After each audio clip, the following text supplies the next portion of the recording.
반갑습니다. 부동산법의 배문환입니다. 자, 계속 이어서 우리 국토계획법의 핵심 이론을 보고 있는데 7번째 테마인 용도구역에 대한 내용들을 설명을 좀 드리도록 하겠습니다. 자, 용도구역은 새로 개정된 것 때문에 조금 내용이 많아졌죠. 관련 내용들을 살펴보도록 하겠습니다. 자, 일단 용도구역의 명칭이 7가지가 우리 현행 국토계획 법령에 정해져 있는데, 자, 새로 추가되는 게 도시혁신구역하고 복합용도구역하고 도시계획설 입체복합구역이죠. 자, 요것들은 이제 입지규제 최소구역이 이제 올해 2024년 8월 7일부터 없어지면서 이 세 가지 용어로 이렇게 바뀌는 겁니다. 특히 입지규제 최소구역이 도시혁신구역으로 변경됐다 이렇게 생각하시면 되고, 복합용도구역하고 도시계획설 입체복합구역은 새로 생긴 개념으로 보시면 되겠습니다. 그래서 얘네들은 여기 용도지역 위에 이렇게 분홍색 용도구역 세 가지, 도시혁신구역, 복합용도구역, 도시계획설 입체 복합구역에 들어가면 용도지역 규제를 완화하는 형태로 작용을 합니다. 이 세 종류는 기존에 있었던 개발제한구역, 시가조정구역, 도시자연공원구역, 바닷가에서 정하는 수산자원 보호구역은 기존 용도지역에 지정되어서 행위제한을 강화하는 거죠. 대표적으로 개발제한구역에 들어가면 용도지역에서 건물을 못 짓는 겁니다. 이 개발행위를 전면적으로 제한하기 때문에 이 검은색으로 표시된 이 이름 먼저 외우시고, 개도시수죠. 개도시수. 그 다음에 여기 보시면 복도도, 이거는 복합용도구역, 도시혁신구역, 도시계획설 입체복합구역이니까, 자, 이 개도 시수, 그 다음에 복도도 이렇게 해서 한번 앞글자 따서 한번 정리 한번 해보시기 바랍니다. 일단 뭐 외우시는 것보다는 조금 연습하시다 보면 눈에 익습니다. 익으면 관련 내용들에 대해서 우리 이제 명칭 정도는 구분을 할 수 있을 겁니다. 자, 그러면 일단 첫 번째 보시면, 자, 용도구역 7종류를 정하는 목적이 있는데, 여기다 시험의 포인트는 뭐냐면, 용도구역 7가지가 들어갔을 때 용도지역 및 용도지구 행위 제한을 강화하거나 완화하는 형태로 작용을 한다는 겁니다. 목적 자체가. 자, 시험 문제가 요거 뭐 20회 때하고 30회 때 나왔던 게, 용도구역에 들어가면 용도지역의 제한을 강화만 한다 이렇게 하시면 안 됩니다. 자, 이 강화하는 거 아까 4개 있었고 완화하는 것도 3개 있었기 때문에 용도구역의 전체적인 지정 목적은 용도지역 및 용도지구의 행위 제한을 강화 또는 완화하기 위해서 규제를 따로 정할 목적으로 용도구역을 정하는 겁니다. 자, 그리고 개정된 사항은 별로 중요한 건 아닌데 이거죠. 이 용도구역의 목적이 구체적으로는 시가지 무질서 확산 방지, 단계적 토지 이용 도모, 자, 복합적인 토지 활용, 그 다음에 토지 이용의 종합적인 조정 관리 같은 걸 위해서 도시관리계획으로 결정을 해서 지정한다. 이게 원칙입니다. 그럼 여기서 보시면 줄침 부분들이 새로 개정돼서 추가된 건데 별로 뭐 시험에 중요한 부분은 아닙니다. 이런 부분들은. 자, 중요한 포인트는 이겁니다. 용도지역 및 용도지구, 용도구역이 지정됐을 때 7종류, 용도지역의 제한을 강화만 하는 게 아니라 강화 또는 완화한다. 강화하는 거 4개, 완화하는 거 3가지가 있으니까 그 규제를 별도로 따로 정해서 이 강화, 완화 같은 것들을 실현을 하고 있습니다. 그리고 용도구역을 정하는 절차는 우리 앞에서 배웠듯이 용도지역이나 용도지구나 용도구역이나 이 도시관리계획을 입안 결정하여 지정하거나 변경을 하는 게 원칙입니다. 자, 그리고 이 도시관리계획을 결정을 해서 자, 용도구역을 지정 변경을 하는데, 도시관리계획 결정 없이도 용도구역이 뭐 지정 의제된 그런 예외 규정은 없으니까 이런 부분도 한번 읽어보시고, 도시관리계획을 결정을 해서 용도구역을 정하는 것이 원칙이다. 자, 그런데 여기 하나 좀 살펴볼 게 있습니다.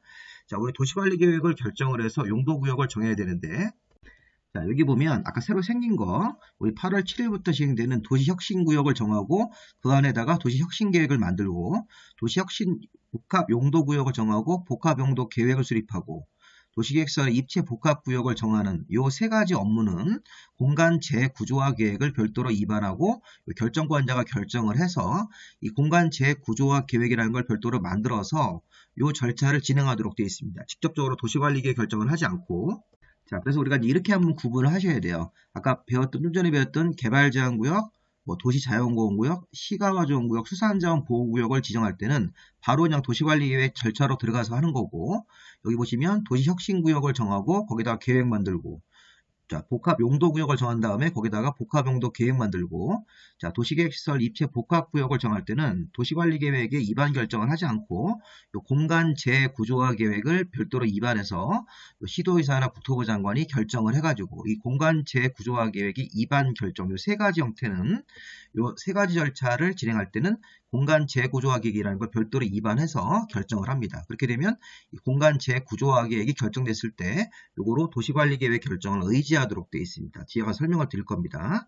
자, 그리고 세 가지 절차를 진행할 때는 자, 도시관리계획 입안 결정을 직접 하지 않고 간접적으로 공간 재구조화 계획을 별도로 입안해서 이 결정을 해가지고 이 공간 재구조화 계획이 결정되면 그것으로 기존에 있는 도시관리계획 결정 절차를 의지하도록 되어 있습니다. 뒤에 가서 배우실 겁니다. 자, 또 하나 주의사항. 여기 도시계획설의 입체 복합구역을 정하는데 이게 1호하고 2호 요 두 개 중에서 하나가 함께 지정됐을 때 그때 한정해서 공간 재구조화 계획을 입안 결정하도록 되어 있습니다.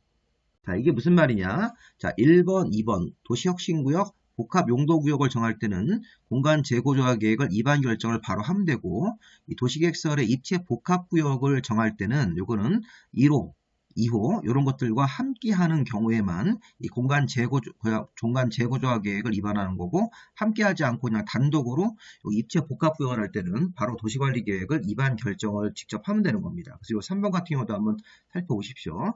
자, 도시계획설의 입체 복합구역을 정할 때는 1호나 2호 이런 거랑 함께 할 때만 공간 재구조화 계획을 입안하고 함께하지 않고 그냥 단독으로 입체 복합구역을 할 때는 바로 그냥 도시관리계획의 입안 결정 절차로 들어가서 입체 복합구역을 정할 수도 있는 것입니다. 뒤에 가서 다시 한번 언급을 할 겁니다. 자, 어쨌든 중요한 거는 이 앞에서 자, 용도구역 자체가 7종류가 있고 7종류를 정하는 전체적인 목적은 용도지역이나 용도지구 이런 것들의 제한을 강화, 완화하기 위해서 한다. 그리고 지정 절차는 도시관리계획을 결정을 해서 지정 변경을 하는데 이 세 종류 도시혁신구역, 복합용도구역, 도시계획설 입체 복합구역이 1호나 2호와 함께 이렇게 지정되는 경우에는 이 공간 재구조화 계획을 별도로 입안해서 결정하는 절차를 밟아야 된다. 이 세 가지 정차만.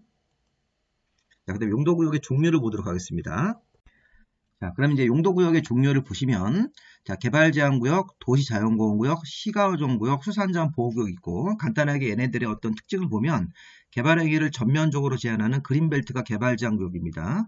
자, 도시지역 안에 산이 있으면 도시지역 안에 산에다가 함부로 개발행위를 못하게 도시자연보호구역을 정할 수 있고 사적인 어떤 개인적인 신축이나 증축 등 법정된 개발 행위를 정해서 이런 것들을 제한하기 위해서 시가와 조정구역을 정합니다. 이게 이제 개발조합구역은 공적이나 사적 개발을 기본적으로 제한하는 게 원칙인데 시가와 조정구역은 사적인 어떤 공적인 개발은 가능하지만 사적인 개발만 제한하는 형태로 이 시가와 조정구역을 운영하고 있다고 보시면 되겠습니다.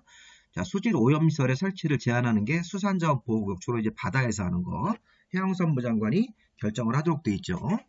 자, 그 다음에 이제 도시혁신구역은 혁신적인 도시공간 개발을 위해서 행위 제한을 별도로 정하기 위해서 그 규제를 또 정해서 규제를 완화하는 목적으로 정하고 자, 그 다음에 융복합된 공간 조성을 위해서 규제를 따로 정해가지고 또 규제를 풀어주는 것 이렇게 자, 도시계획설, 도로나 공원, 학교 같은 것들 여러 가지 도시계획설을 입체적으로 활용을 하면서 규제를 완화하는 목적으로 도시계획설 입체 복합구역에 들어가는 거죠.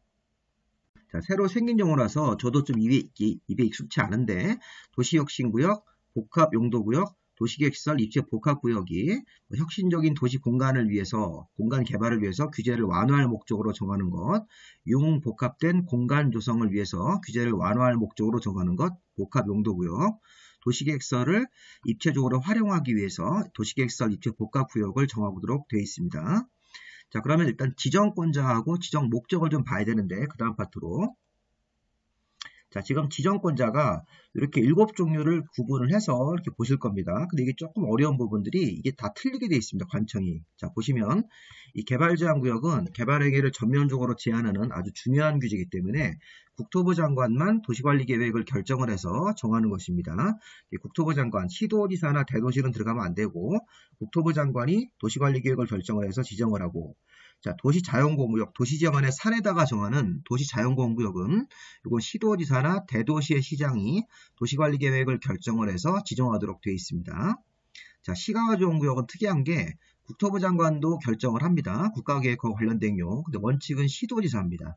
자, 시험 문제가 포인트가 뭐냐면 여기 대도시가 들어가시면 안 돼요.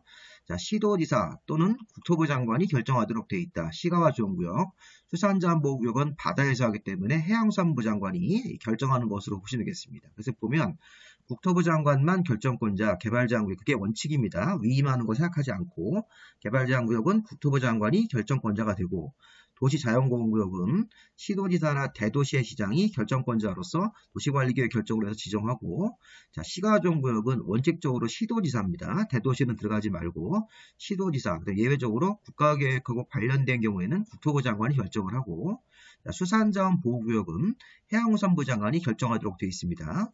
자, 그리고 이 도시혁신구역, 복합용도구역, 도시계획시설 입체복합구역은 이 공간 재구조화 계획의 결정권자, 아까 제가 앞에서 언급을 했습니다. 도시혁신구역을 지정하고 복합용도구역을 지정하고, 자, 그 다음에 도시계획시설 입체복합구역을 지정할 때는 공간 재구조화 계획을 입안해서 결정을 해야 된다. 이렇게 했을 때 이 공간 재구조화 계획의 결정권자가 시도지사 또는 국토부 장관이라고 뒤에 가서 이제 배울 거기 때문에 이 세 가지 형태는 여기 공간 재구조화 계획의 결정권자가 결정하도록 되어 있습니다. 자, 그래서 이 세 가지 형태는 이 공간 재구조화 계획의 결정권자인 시도지사나 국토부 장관이 공간 재구조화 계획을 결정을 해서 이제 이런 것들을 지정하도록 되어 있습니다. 자, 그 다음 지정 목적을 보도록 하겠습니다. 자, 이 용도구역의 목적은 개발제한구역은 목적이 두 가지가 있는데 요거하고 시가조정구역을 비교하는 게 시험의 포인트입니다. 자, 개발제한구역은 도시가 무질서하게 확산되는 걸 방지하고 또 자연환경 보전 같은 걸 위해서 개발제한구역을 정한다. 그리고 국방부 장관이 요청을 하면 국가보안상 목적으로 우리 이제 남자들이 이제 군대 가고 이렇게 우리 군인과 아들을 이제 면회 가면 군부대 근처에 개발제한구역이라는 팻말이 붙어 있습니다. 이게 국가보안상 위해서 개발행위를 제한하고 또 서울시 외곽 지역의 뭐 하남이라든가 과천 이런 지역들은 상당 부분 개발제한구역이 묶여 있죠. 이 서울이라는 도시가 무질서하게 확산되는 걸 방지하고 자연환경 보존을 위해서 서울의 외곽 지역 아니면 경기도 지역은 개발제한구역으로 상당 부분 묶여 있습니다. 그래서 우리가 그런 부분들이 개발제한구역 목적이 두 가지 형태로 작용을 합니다. 자, 그럼 시가조정구역은 도시의 무질서한 확산 방지가 아니라 도시지역과 주변 지역의 무질서한 시가화 방지네요. 이렇게 시가화 방지, 도시지역과 주변의 무질서한 시가화 방지 그러면 시가화 조정구역 목적, 도시의 무질서한 확산 방지, 자연환경 보존이면 개발제한구역 목적이니까 이런 게 혼동되지 않게끔 구분을 하시는 것을 포인트로 잡으시면 되겠습니다. 도시지역과 주변 지역의 무질서한 시가화 방지니까 시가화 조정구역이고 무질서한 확산 방지, 자연환경 보존이면 개발제한구역의 목적이 되겠습니다.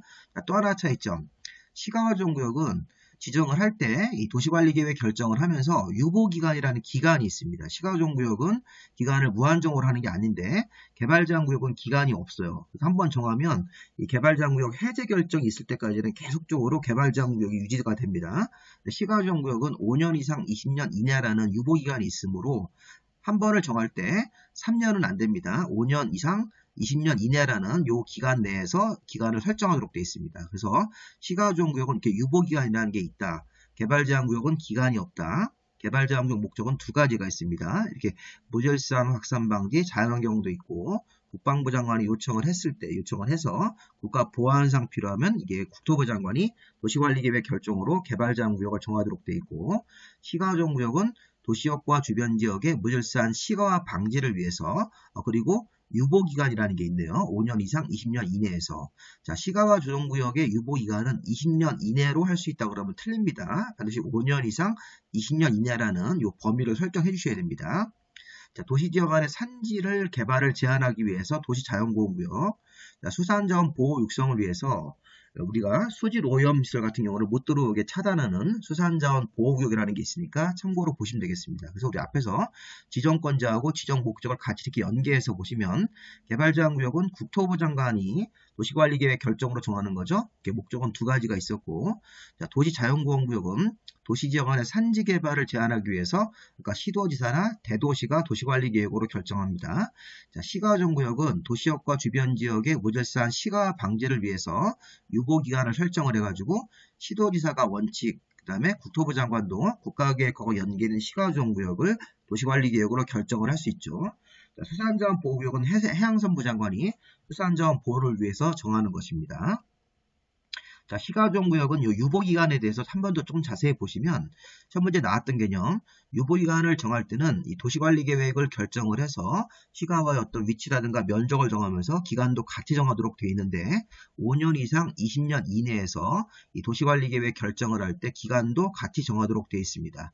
자, 이거 시험 문제에서 시가와 유보기간은 20년 이내로 한다고 그러시면 안 됩니다. 반드시 5년 이상 20년 이내라는 상한과 하한을 같이 설정을 해줘야 됩니다. 자, 그 다음에 실효, 시가와 유보기간이 만약에 15년이다. 15년이 딱 끝나면 유보기간 만료되는 날 다음 날에 연장 조치가 없으면 시가조정구역은 유보기간 만료일 다음 날 되면 시가조정구역 지정에 관한 도시관리계획 결정은 자동적으로 실효합니다. 그래서 실효가 되면 실효 사실을 우리 일반 주민들이 알 수 있게끔 실효고시를 의무적으로 해야 되도록 되어 있습니다. 이렇게 실효고시를 의무적으로 하여야 한다. 이것도 시험 문제 나왔던 개념입니다. 자, 유보기간이라는 게 있네요. 5년 이상 20년 이내로. 자, 이 기간을 시가조정구역을 지정하는 도시관리계획 결정을 하면서 같이 정하도록 되어 있습니다.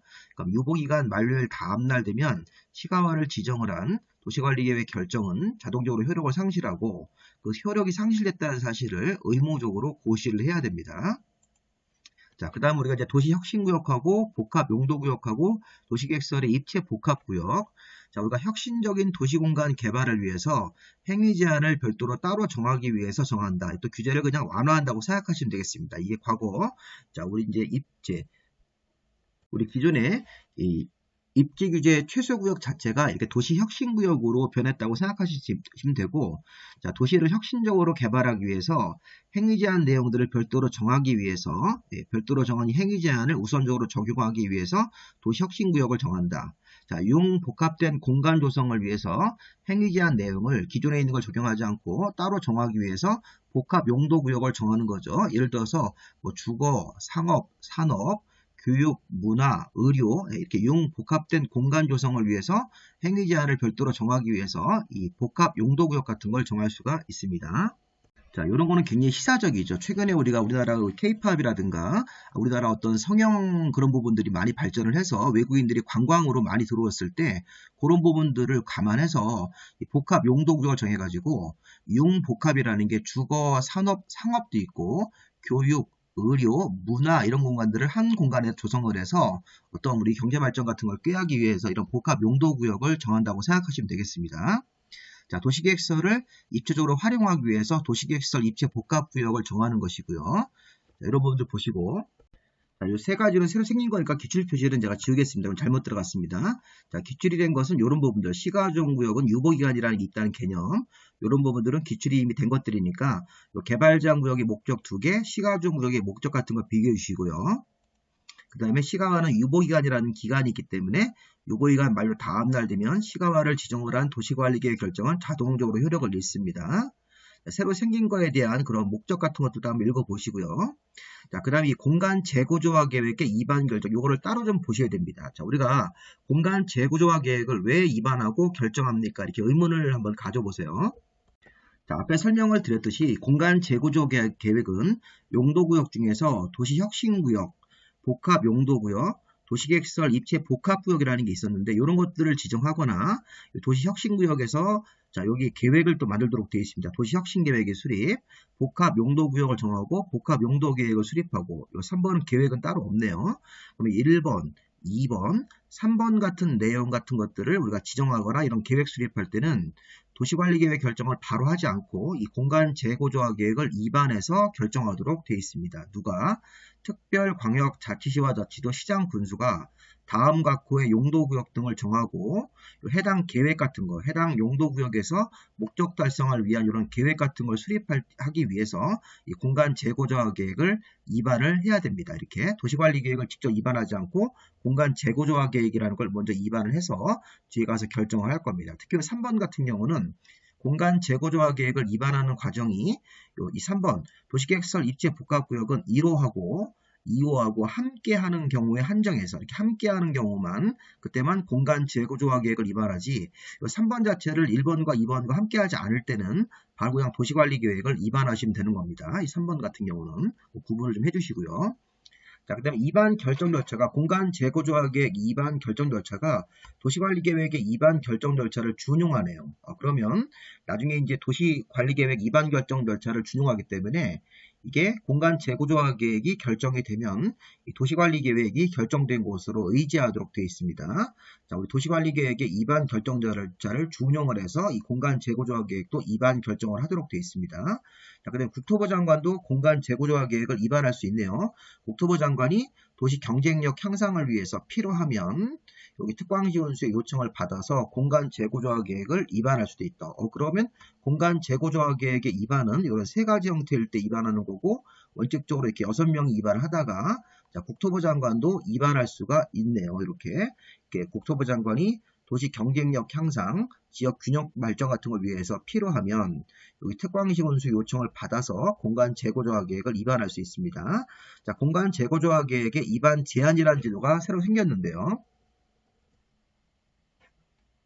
자, 이 부분은 공간 재고 조합 계획을 주민들이 2반을 제한할 수 있는데 어떤 경우냐면 도시혁신구역, 복합용도구역, 도시계획시설 입체 복합구역을 정하기 위해서 이런 세 가지 형태의 용도구역을 정하기 위해서 공간 재고 조합 계획의 2반권자를 찾아가 가지고 주민이 공간 재고 조합 계획을 좀 2반을 해주시오 이렇게 제안을 할 수 있다는 것입니다. 다음 제3자 참여를 위한 공고. 자, 지금 공간 재고 조합 계획 2반을 제안을 받은 이 2반권자는 자, 거기 공간 재고 조합 계획으로 지정된 그 용도구역 내 해당 장소에 국유재산이라든가 공유재산, 이게 국가재산이라든가 지방자치단체 재산인데, 자, 공유재산 같은 게 포함된 경우에는 요 제한자 외에 제3자에 의한 제한이 가능하도록, 제3자한테 기회를 주기 위해서 제3자에 의한 제한이 가능하도록 그 개요를 공고하도록 되어 있으니까 참고로 한번 이것도 한번 읽어보십시오. 자, 이렇게 주민들이 제안을 했는데 그 제안을 받은 요 2반권자가 해당 지역에 국유재산이라든가 공유재산 같은 게 포함이 되어 있을 때는 제한자 이외 제3자에 의한 제한이 가능하도록 제3자한테도 기회를 주기 위해서 이 개요를 공고하도록 되어 있습니다. 관련 내용들을. 자, 그 다음에 자, 공간 재고 조합 계획의 결정권자는 시도지사 또는 국토부 장관입니다. 아까 공간 재고 조합 계획의 2반권자는 누구였나요? 아까 공간 재고 조합 계획 2반권자는 원칙적으로 특별광역, 자치시와 자치도 시장문수, 예외적으로 국토부 장관도 2반할 수 있었습니다. 공간 재고 조합 계획 결정은 시도지사가 직접 또는 신청에 따라서 결정하는 게 원칙인데 아까 우리 국토부 장관이 2반권자가 됐으니까 그 2반한 경우에는 국토부 장관이 결정하는 경우로 시도지사나 국토부 장관이 결정하도록 되어 있는 것입니다. 자, 다음. 자, 공간 재고 조합 계획을 결정하는 결정권자가 자, 요 장관이나 시도지사가 공간 재고 조합 계획을 결정을 하려면 미리 관계 행정기관의 장과 협의하고 중앙도시계획위원회, 지방도시계획위원회 심의를 거쳐야 된다. 자, 협의하고 심의 같은 걸 거쳐야 되는데 더 중요한 게 이런 겁니다. 자, 관계 행정기관의 장과 협의할 때 협의 요청을 받은 그 행정기관의 장들은 30일 안에 의견을 제시하는데 아까 우리 공간 재고 조합 계획을 2반 결정할 때 요거 도시혁신구역 지정 요거 자, 도시혁신구역을 지정하는 공간 재고 조합 계획을 결정할 때는 자, 협의 요청을 받은 행정기관들이 30일이 아니라 10일 안에 금물 기준으로 10일 안에 의견을 제시하도록 되어 있습니다. 자, 그래서 이 공간 재고 조합 계획을 결정할 때는 협의 절차와 도시계획위원회 심의를 거쳐야 되는데 다만 협의 요청을 받은 기관장들은 30일 안에 의견을 제시하도록 되어 있다. 다만 이 세 가지 공간 재구조화 계획 중 이 도시혁신구역을 지정하는 이 공간 재구조화 계획을 결정할 때는 금물 기준으로 10일 안에 의견을 제시하도록 되어 있다. 이런 거 좀 특이한 조항이니까 한번 살펴보십시오. 이런 것들은 우리 과거 다 입지규제 최소구역 할 때 나왔던 것들이니까 기존에 있던 조항들이 그대로 이렇게 넘어온 거라고 보시면 되겠습니다. 자, 도시혁신구역을 지정하는 이 공간 재구조화 결정할 때만 10일 안에 의견을 제시하고 나머지는 30일로 처리하면 되겠죠. 자, 그리고 어떤 경우는 중앙도시계획의 심의고 어떤 경우는 지방도시계획의 심의인지도 구별을 좀 하도록 되어 있습니다. 우리 법에서. 자, 공간 재고 조합 계획을 결정할 때는 이게 중앙이나 지방도시계획의 심의를 거쳐야 되는데 이게 무조건 국토부 장관일 때는 중앙이 아니라 이렇게 되어 있습니다. 국토부 장관이 결정하는 공간 재고 조합 계획은 결정권자가 국토부 장관이기 때문에 중앙도시계획의 심의를 거치고 자, 시도지사가 결정하는 이 공간 재고 조합 계획 중에서 도시혁신구역을 정하고 복합용도구역을 지정하고 도시계획시설의 입체 복합구역을 지정하고 거기에 대한 타당성 같은 걸 검토할 때는 그때도 중앙도시계획의 심의가 시도지사가 결정하는 경우에도 중앙도시계획의 심의를 거쳐야 되는 경우가 있다는 겁니다. 자, 뭡니까? 도시혁신구역, 복합용도구역, 도시계획시설 입체 복합구역을 지정하는 것. 요 해당 용도구역을 정하고 요거 복합용도구역을 정하고 자, 도시계획시설의 입체 복합구역을 정하는 그런 거 할 때는 시도지사가 결정할 때도 이 중앙도시계획의 심의를 거치고 자, 요 기역과 니을을 제외한 나머지 사항들에 대해서는 지방도시계획의 심의를 거치는 것이다. 이렇게 우리가 해석하시면 되겠습니다. 자, 우리 공간 재고조화 계획을 지금까지 이렇게 이방권자와 결정권자를 배웠고 그 다음에 공간 재고조화 계획의 내역은 뭐 특별한 건 없습니다. 공간 재고조화 계획은 다음 사항을 포함해야 된다. 도시혁신구역, 복합용도구역, 도시계획시설 입체 복합구역의 위치 같은 거, 위치가 어딘지 알아야 되겠죠. 그 내용 자체에다가 이런 그 지정 위치 같은 거, 또 용도구역에 관한 계획, 아까 도시혁신계획, 복합용도계획 같은 것들도 이렇게 지정하고 나면 계획을 수립하게 되도록 되어 있습니다. 여기 도시혁신구역하고 복합용도구역을 정하고 나서 도시혁신계획, 복합용도 계획 같은 것들이 나오도록 되어 있으니까 그런 것들도 공간 재고조화 계획 내용에 포함되도록 되어 있습니다. 그리고 공간 재고조화 계획이 만들어지면 인근 지역의 주거나 교통에 어떤 영향을 주는지 이런 것들도 내용으로 되어 있는데 이 대통령령이 아직 안 나왔습니다. 8월 7일 날 나오겠죠. 그럼 내용이 좀 더 추가될 건데 참고로 공간 재고조화 계획 내용에는 이런 것들이 들어가 있다. 어디가 위치가 어딘지 또 여기 도시혁신구역하고 복합용도구역에서 만드는 계획 도시혁신계획, 복합용도 계획이 있으면 그런 계획이 무엇인지 그런 것들도 내용으로 포함되어 있으니까 살펴보시면 되겠습니다. 자, 공간 재고조화 계획의 결정 효과는 공간 재고조화 계획의 결정 효력은 지용도면을 고시한 날부터 발생을 하기 때문에 이 도시관리계획 결정과 유사하게 공간 재고조화 계획이 결정되고 나면 이 사후에 지용도면을 작성을 해서 지용도면을 고시했을 때 이 공간 재고조화 계획 결정 효력이 발생되는 것입니다. 그리고 공간 재고조화 계획이 결정이 되면 요 의제 자, 지금 보시면 공간 재고조화 계획이 결정되면 도시개봉계획 수립 변경 관련된 내용으로 도시관리계획 결정, 변경 결정을 포함해서 한 것으로 본다. 가장 중요한 게 이거네요.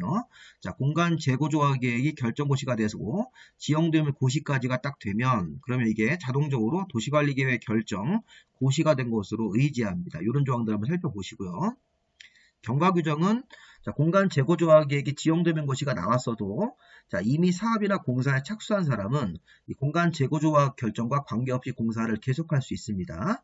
자, 공간 재고조화 계획 내용은 뭐 도시계획으로 관리를 해야 된다. 참고로 한번 읽어보시면 되겠습니다. 자, 이렇게 5가지 파트로 우리가 공간 재고조화 계획을 쭉 봤으니까 이 공간 재고조화 계획은 별도로 따로 우리가 체크를 해서 공부를 좀 해놓으셔야 될 것 같습니다. 자, 공간 재고조화 계획의 입안권자는 기본적으로 6명의 원칙이고 예외적으로 국토부 장관도 입안할 수 있습니다. 이런 3가지 공간 재고조화 계획은 이런 3가지 여기 1번, 2번, 3번 같은 업무를 진행을 할 때 공간 재고조화 계획을 입안하도록 되어 있습니다. 자, 도시관리계획 결정자를 준용을 해서 공간 재고조화 계획을 입안 결정을 하고 국토부 장관도 입안할 수 있죠. 자, 주민들이 제안할 수 있는 제도도 있네요. 공간 재고조화 계획을 입안해달라고 이런 3가지 내용들을 지정해달라고. 자, 그 다음에 공간 재고조화 계획의 결정은 시도지사가 결정하는 게 원칙인데 국토부 장관도 결정권자가 될 수 있고 협의와 심의 절차가 있고 협의했을 때는 30일 안에 의견을 제시하는 건데 이 도시혁신구역을 정하는 요거에 대해서만 10일 정도 안에 의견 제시를 빨리 하도록 되어 있습니다.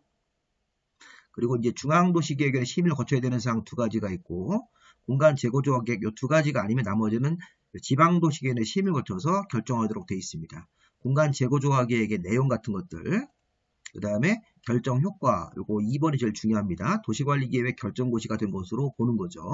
자, 이런 내용들 한번 보시면 되겠습니다. 자, 그 다음 우리 이제 4번째 파트는 자, 용도 구역별로 이제 행위 제한을 볼 건데, 자, 중요한 포인트가 이겁니다. 우리 앞에서, 자, 용도 구역 행위 제한을 봤을 때, 자, 용도 구역은 총 7가지가 있다는 건 아시죠? 7가지가 있으면, 이 행위 제한별을 구별할 때, 자, 이게 다른 법률에 써 있는 것은 별로 안 중요하고, 이 국토계획법에 직접 써 있는 것이 있습니다. 예를 들어서 이게 무슨 말이냐면요. 자, 개발제한구역, 도시자연, 시가와 수산자원이 있고, 그 다음에, 여기 입지규제, 여기 보시면, 입지규제 최소구역 대신 들어가는 거 도시혁신구역하고 복합 용도구역하고 도시계획시설 입체 복합구역이 있는데 이 도시혁신구역하고 복합 용도구역하고 도시계획시설 입체 복합구역은 행위제한 자체를 도시혁신계획으로 국토계획법 내에서 이 계획을 만들어가지고 따로 정한다. 그 다음에 복합 용도구역도 복합 용도계획이라는 계획을 만들어서 국토계획법 내에서 별도로 정한다. 이렇게. 자, 여기 입체 복합구역 같은 경우도 대통령령으로 국토계획법 내에서 별도로 정하는 겁니다. 그러면 이 세 가지 새로 생기는 것들은 행위제한 자체가 국토계획법 내에서 별도의 계획, 그 다음에 대통령령으로 행위제한 내용들을 정하도록 되어 있네요. 자, 그리고 다시 이쪽으로 넘어와서 자, 시가와 조정구역도 국토계획법에서 정한 이 두 가지 행위만 할 수 있다. 행위제한으로. 그런데 이 파란색 표시가 안 되어 있는 수산자원보호구역, 도시자연, 개발제한구역은 행위제한 자체가 국토계획법에 있지 않고 별도로 다른 법률에 별도로 수산자원관리법이라는 별도의 다른 법률에 따라서 행위제한을 처리하기 때문에 이 검은색 표현들은 그냥 중요한 개념은 아닙니다. 그래서 우리가 개발제한구역에서 어떤 행위제한을 처리할 때는 개발제한구역 지정관리 특별조치법이라는 법이 있어서 그 법으로 따로 정한다. 도시자연공원구역도 도시공원 및 녹지에 관한 법률, 따로 법률로 행위제한 내용들을 정한다. 수산자원 보호구역 같은 경우도 수산자원관리법으로 행위제한 내용을 정하는데 아까 시가와 조정구역하고 아까 좀 전에 봤던 도시혁신구역, 입체 복합구역 같은 거, 그 다음에 복합용도구역 그 세 가지는 국토계획법 내에서 행위제한을 정합니다. 그래서 결론적으로 뭐냐면요. 자, 이게 중요한 거예요. 자, 여기 나와 있는 개발제한구역, 도시자연공원구역, 수산자원보호구역은 행위제한을 다른 법률로 정하기 때문에 시험 범위에 들어가지 않습니다. 자, 그런데 시가조정구역, 도시혁신구역, 복합용도구역, 도시계획시설, 입체복합구역은 행위제한을 국토계획법 내에서 정한다. 그래서 요 네 가지가 요거를 우리가 중심으로 공부를 해 놓으시면 되겠습니다. 행위제한 자체가. 자, 그래서 자, 일단 시가와 조정구역을 먼저 보시면 시가와 조정구역에서는 자, 도시계획 사업하고 그 밖에 허가를 받아서 할 수 있는 두 가지 형태로 행위제한을 정하도록 되어 있습니다. 국토계획법 내에서. 자, 시가와 조정구역에서는 자, 도시계획 사업이라는 게 우리 앞에서 공익사업이라고 세 가지 사업 배웠죠. 자, 도시계획 사업은 세 가지입니다. 자, 도시계획 시설사업, 도시개발사업, 정비사업이죠. 자, 그러한 세 가지 사업인 도시계획 사업은 국방상, 공익상 불가피하고 중앙행정기관의 장이 요청을 해서 여러 장관들이 요청을 하고 국토부 장관이 인정하는 도시계획 사업만 할 수 있다. 이게 시가와에서 시험 출제가 됐던 것들입니다. 시가와에서는 이런 도시계획 사업을 자유롭게 하는 게 아니에요. 시가와가 아니라면 관련 절차에 따라서 제한 없이 하는데 시가와 조정구역 내에서는 도시계획 사업 같은 공익사업이라고 하더라도 여기 보시면 중앙행정기관의 장이 요청을 하고 국토부 장관이 이 국방상 공익상 필요하다고 인정하는 도시계획 사업만 할 수 있다. 이렇게 해서 이 도시계획 사업을 제한적으로 할 수 있습니다. 조건이 맞았을 때만 할 수 있는 것이다. 시가와에서는. 자, 그리고 시가와에서는 도시계획 사업을 제외한 나머지 개인적인 행위들은 자, 특광시군수한테 여기 써있는 행위에 해당되면 허가를 받아서 할 수 있고 여기 써있지 않은 행위들은 못하는 겁니다. 그래서 이 부분이 시험 문제에서 나오면 되게 어려워하시고 시험에 출제가 되는 부분들이죠. 자, 여기 색깔을 한번 잘 보시는데 이 분홍색으로 표시된 부분들은 신축이 된다는 겁니다. 신축, 증축, 개축이 다 되는데 이 파란색으로 표시한 부분들은 증축하고 개축만 되는 거예요. 신축이 안 된다는 것입니다. 자, 시가와에서는 도시계획 사업을 제외한 나머지 어떤 사적인 행위들을 이런 것들은 여기 써있는 행위만 기본적으로 허가를 받아서 할 수 있다. 한번 보세요.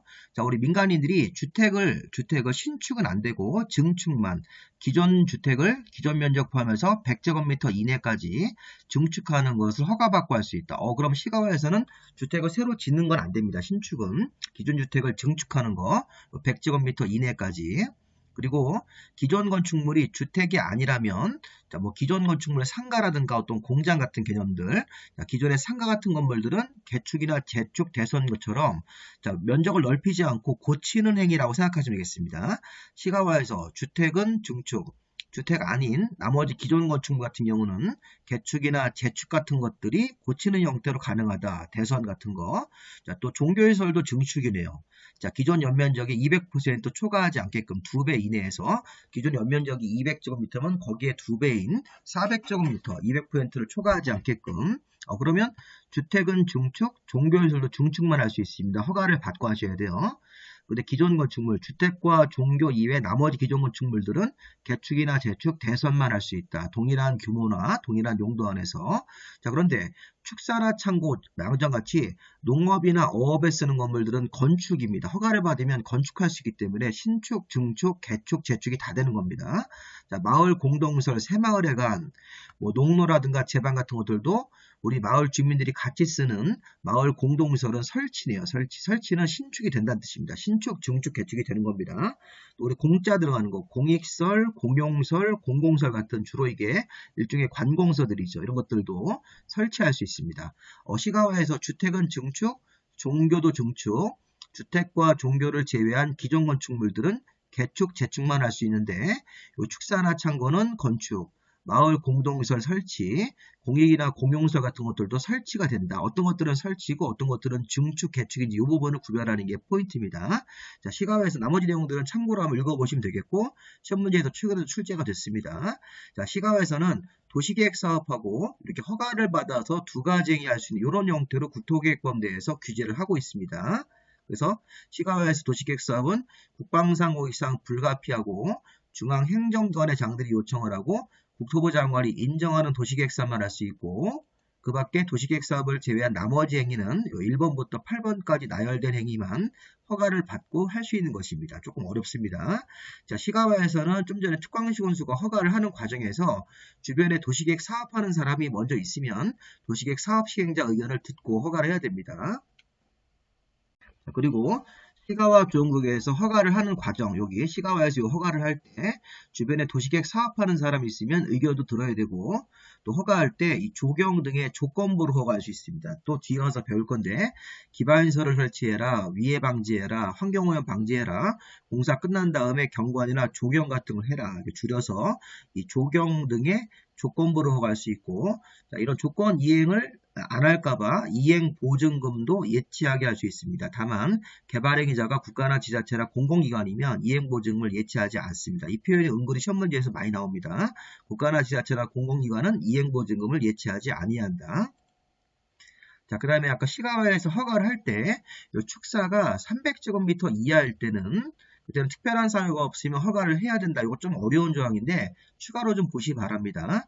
아까 시가화에서 축사 같은 경우는 허가를 받아서 이 건축, 설치할 수 있죠. 근데 축사의 규모가 한 가구당 300제곱미터 이하일 때는 축사가 한 가구당 300제곱미터 이하로 설치, 이거 신축할 때는 특별한 사유가 없으면 허가를 의무적으로 내줘야 된다. 이런 조항도 하나 있으니까 보시고 그러면 허가 없이 개발행위를 하거나 다르게 개발행위 했을 때는 우리 행정관청이 원상회복을 명할 수 있고 미집행시, 요거 미이행시, 원상회복 자진철거 같은 걸 이행을 안 하면 행정 대집행할 수 있고 또 제일 중요한 게 시가화에서 허가 없이 개발행위를 하거나 부정한 방법으로 허가를 받아서 개발행위를 하게 된다면 3년 이하의 징역 3천만 원 이하의 벌금으로 굉장히 강력하게 처벌하고 있습니다.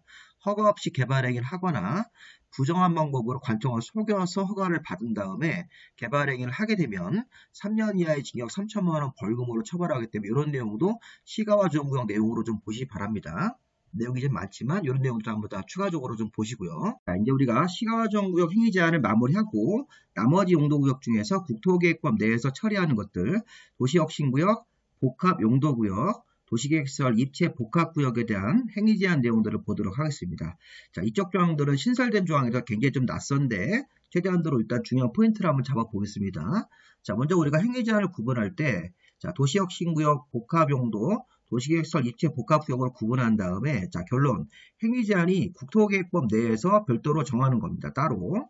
자, 우리가 도시혁신구역이 지정되면 도시혁신구역에서 토지의 이용과 건축물의 건폐율 용적률 높이에 대해서는 도시혁신구역에서 만드는 계획이 있죠. 도시혁신계획이라는 계획을 만들어서 이 계획으로 관련 규제의 내용들을 정하도록 되어 있습니다. 자, 복합용도구역도 유사합니다. 복합용도구역 지정되면 그 안에서 짓는 자, 건축물, 토지의 이용과 건축물의 건폐율 용적률 높이에 관해서 복합용도계획이라는 계획을 따로 공간 재고조화 계획을 결정을 해서 이 계획으로 따로 내용들을 정하도록 되어 있습니다. 다만 주의할 점은 이 건폐율과 용적률이 숫자인데 숫자 기준이 국토계획법에서 정하는 그 기준 범위 안에서만 해야 된다. 이렇게 복합 용도계획으로 건폐율과 용적률의 숫자 기준을 정할 때는 국토계획법 기준을 넘지는 못하는 겁니다. 그 범위 안에서만 하도록 되어 있으니까. 자, 어쨌든 도시혁신구역에서 만드는 계획, 복합 용도구역에서 만드는 계획으로 이런 건폐율이나 용적률 같은 높이 같은 그런 규제의 내용들을 정하도록 되어 있습니다. 국토계획법 내에서.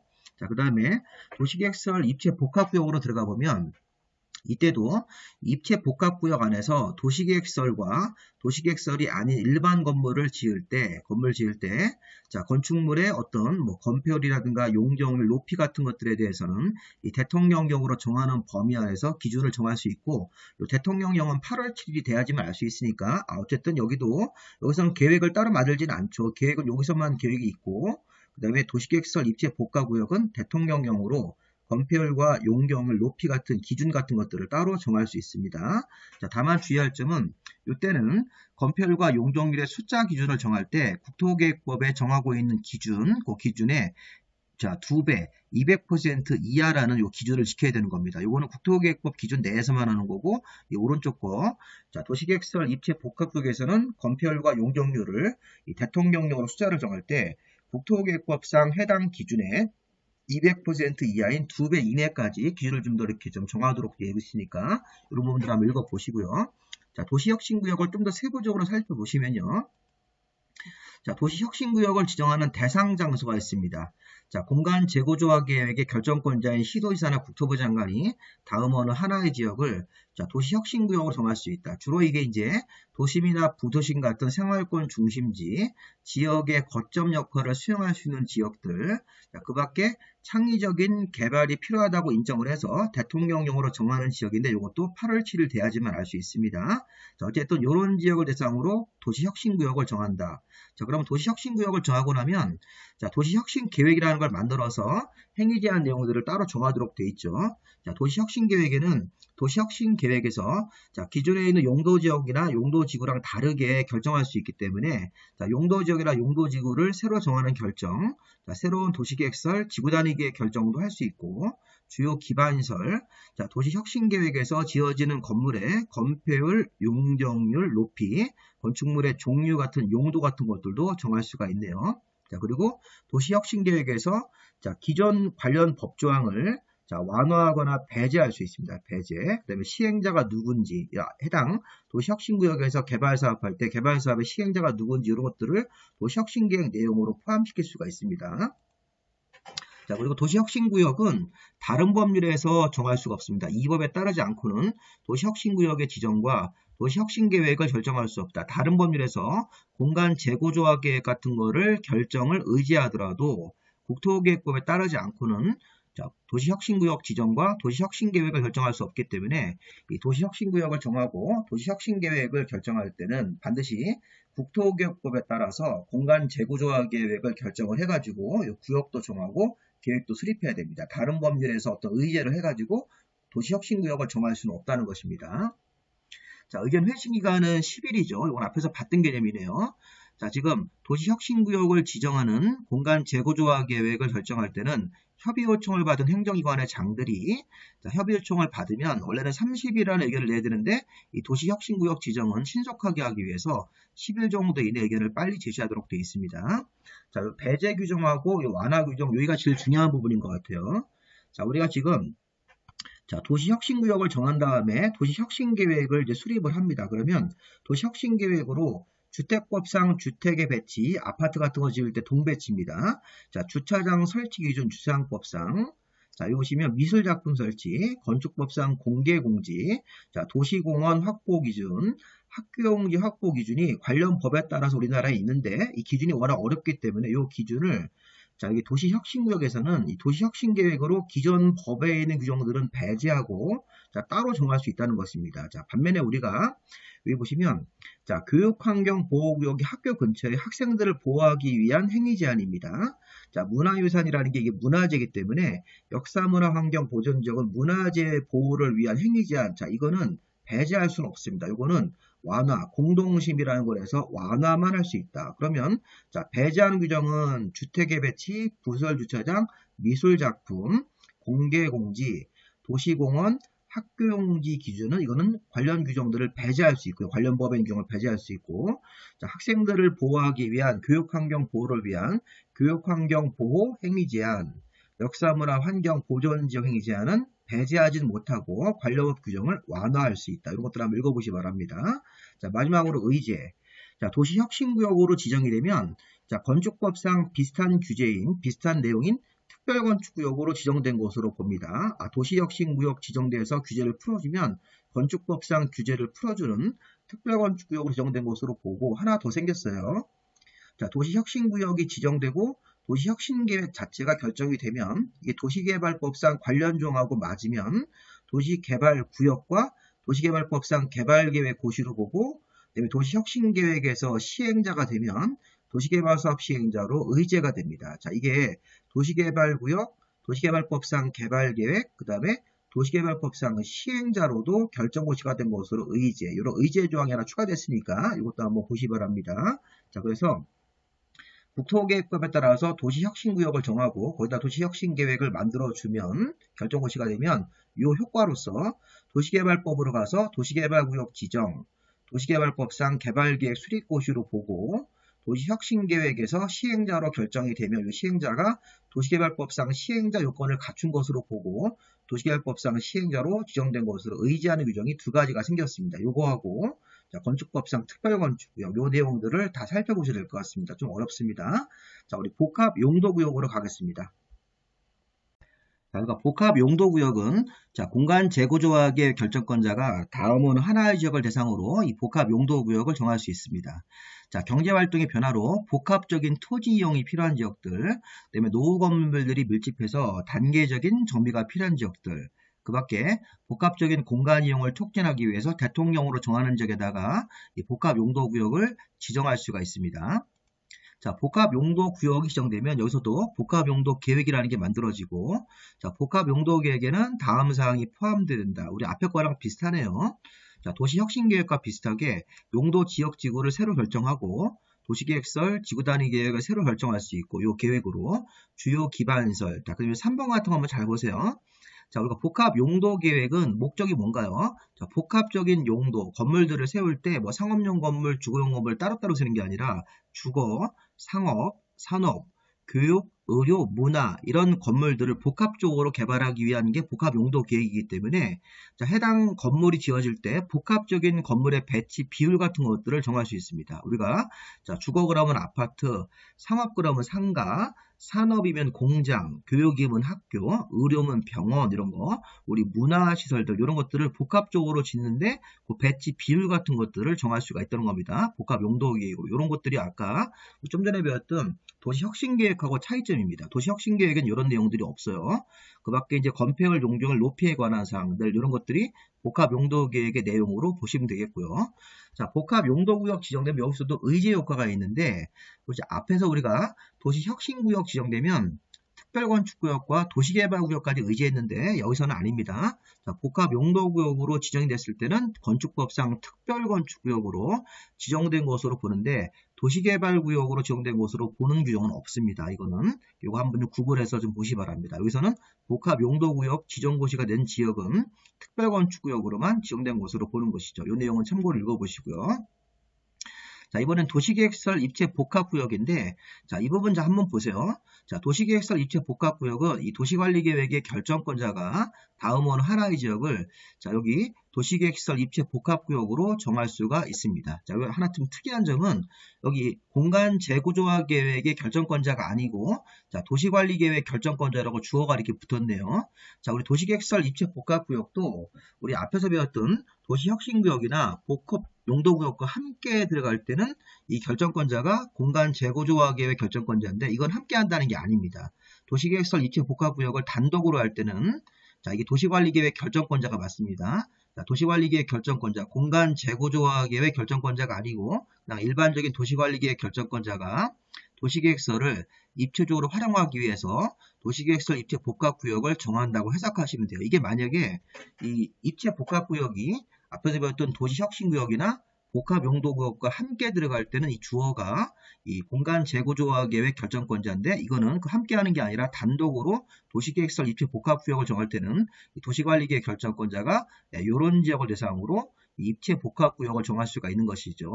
자, 도시계획설이 준공되고 나서 10년이 경과해가지고 계량 같은 게 필요할 때, 그 다음에 주변 지역의 정비나 경제 활성화를 위해서 기반시설 복합적으로 이용이 필요할 때 이런 도시계획설 입체 복합구역을 정할 수가 있고, 여기 뭐 추가가 더 있죠. 대통령령으로 정하는 지역도 이것도 이제 8월 7일이 돼야지만 알 수 있는 것입니다. 3번에 뭐 첨단 기술을 적용한 새로운 기반시설 구축이 필요할 때, 그 밖에 대통령으로 정하는 지역, 이렇게 1, 2, 3, 4번, 뭐 10년이 지난 지역들 도시계획설 준공되고 나서, 그 다음에 지역경제 활성화를 위해서 기반시설을 복합적으로 이용이 필요할 때, 그 다음에 뭐 첨단 기술을 적용한 새로운 기반시설 구축이 필요할 때, 이런 지역들이 도시계획설 입체 복합구역을 정할 수 있는 지역으로 보시면 되겠습니다. 이 정도까지 보시면 되겠고요.